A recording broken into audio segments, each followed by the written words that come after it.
ఇక్కడ మా అత్తమ్మ పోలేలు చేస్తుంది అనమాట. కొందరు భక్షాలని కూడా అంటారు.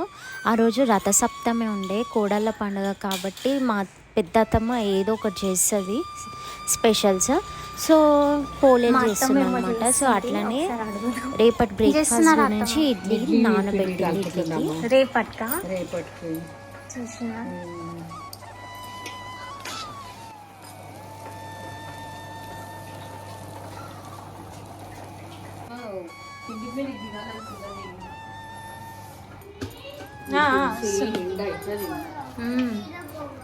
ఏడా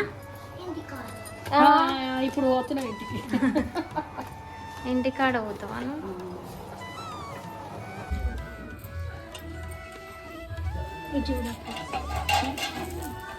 ఎన్నో యూట్యూబ్లో అక్క యూట్యూబ్లో పెడుతున్నావా?